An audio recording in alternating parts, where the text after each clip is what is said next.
Welcome to all on my channel Grow with Knowledge and I hope you all are fine. आज के lecture का topic है assessment in education. इसमें test, measurement, assessment and evaluation के बारे में discuss किया जाएगा। अगर आप मेरे चैनल पर न्यू हैं तो चैनल को सब्सक्राइब करना मत भूलिएगा। हम अपने लेक्चर की तरफ बढ़ते हैं। सबसे पहले हम टेस्ट और मेजरमेंट की डेफिनेशंस देखेंगे। According to Norman E.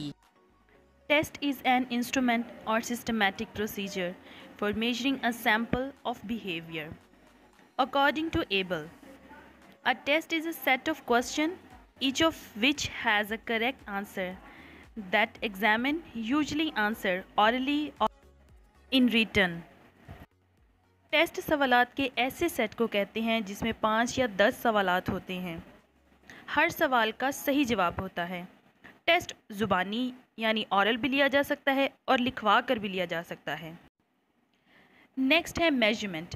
Measurement की definition. Measurement is the process of assignment numbers to individual और their characteristics according to specific rules. हमने बच्चों को 4 या 5 सवालात का टेस्ट दिया। इस टेस्ट में से जितने सवालात सही हैं और उसने जितने नंबर लिए हैं वो मेजरमेंट कहलाता है। और अगर हम बच्चों का ज़ुबानी टेस्ट लेते हैं तो हमने क्राइटेरिया स्पेसिफिक रूल्स रखे हैं। इसके अकॉर्डिंग बच्चे ने जो नंबर लिए हैं या बच्चों के जो नंबर लगाते हैं वो मेजरमेंट्स कहलाता है। Definitions of assessment and evaluation. Assessment और इवैल्यूएशन का आपस में बहुत गहरा ताल्लुक़ है, इसलिए इनकी डेफिनेशंस हम इकट्ठे ही देखेंगे। Assessment involves the interpretation of assessment data. It makes sense of data collected on students performance. Definition of evaluation. Evaluation is an information gathering process that results in judgment about the quality और worth of a performance, product, process और activity. यानी कि हमने पहले test लिया, test की measurement कर ली, फिर उसे असेस कर रहे हैं। असेस इस तरह से कि उसकी तशरीह कर ली, इंटरप्रीट कर लिया। अगर बच्चे ने 100 में से 60 मार्क्स लिए हैं तो इसका टेस्ट किस लेवल का है? बेहतर है, गुड है, बैड है? उसे मेहनत की ज़रूरत है, इवैल्यूएट कर लिया कि हमने बच्चे का टेस्ट लिया, रिमार्क्स दे देते हैं गुड और बैड। ड्यूरिंग इवैल्यूएशन हम बच्चे का बिहेवियर भी देखेंगे, उसकी ओवरऑल कारकर्दगी देखेंगे। इस लिहाज से फिर हम ग्रेड अवार्ड कर देंगे। नेक्स्ट है इसका बेसिक कॉन्सेप्ट। बेसिक कॉन्सेप्ट में है जी टेस्ट, सेट ऑफ क्वेश्चंस के बच्चे को टेस्ट का एक सेट दिया गया है। इसमें अहम बात यह है कि दिए गए क्वेश्चंस के आंसर्स मीनिंगफुल होने चाहिए। फिर है मेजरमेंट। मेजरमेंट यानी टेस्ट में हासिल करदा नंबर मेजरमेंट कहलाती हैं। नेक्स्ट है असेसमेंट। असेसमेंट यानी टेस्ट कैसा था, अच्छा था, बुरा था। फिर है इवैल्यूएशन। इवैल्यूएशन में फ़ाइनल जजमेंट देनी है, यानी बच्चा फेल है, पास है, उसको ग्रेड देना है। अब नेक्स्ट हम देखते हैं असेसमेंट की टाइप्स। पहली है placement assessment. Students performance at the beginning of instruction, यानी स्टूडेंट्स को किसी भी स्कूल में दाखिल होने से पहले उसका जो टेस्ट लिया जाता है या क्लासरूम में यूनिट शुरू होने से पहले जो टेस्ट लिया जाता है वो प्लेसमेंट असेसमेंट कहलाता है, यानी प्री टेस्ट। फिर है formative assessment. Monitor learning process during instruction.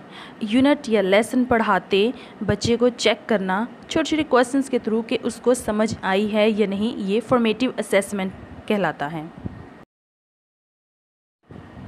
इसकी तीसरी टाइप है diagnostic assessment. Learning difficulties diagnose during instruction.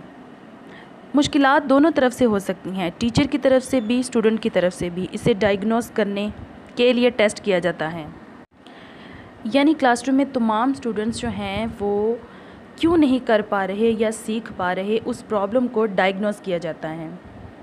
इसकी फोर्थ टाइप है summative assessment. Typically comes at the end of course और यूनिट।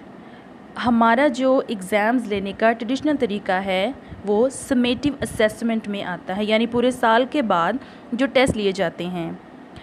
समेटिव असेसमेंट यूनिट के ख़त्म होने के बाद भी लिया जा सकता है। अब हम डिस्कस करेंगे types of test by method. Test made by teachers usually divided in objective test and subjective और ऐसे टेस्ट। सब्जेक्टिव को ऐसे टेस्ट भी कहा जाता है। सब्जेक्टिव्स में सबसे पहले आता है सप्लाई। इसमें शॉर्ट क्वेश्चन आंसर्स होते हैं, कंप्लीट द स्टेटमेंट होता है और इसमें फिल इन द ब्लैंक्स होती हैं। फिर है सिलेक्शन। इसमें ट्रू फॉल्स होते हैं और इसमें एमसीक्यूज होते हैं। नेक्स्ट है सब्जेक्टिव और ऐसे टेस्ट।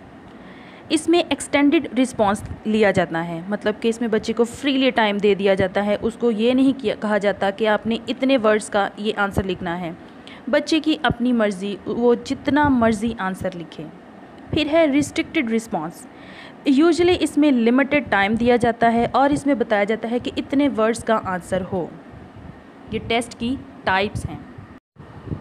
आई एम श्योर आज का टॉपिक जो है लेक्चर का आप सबको अच्छे तरीके से समझ आ गया होगा। अगर इससे रिलेटेड पीपीएसए की एग्ज़ाम में कोई भी क्वेश्चन आता है तो you can easily select the correct answer. Video पर लाइक और कमेंट ज़रूर कीजिएगा। Thank you for watching. Stay connected to get more videos.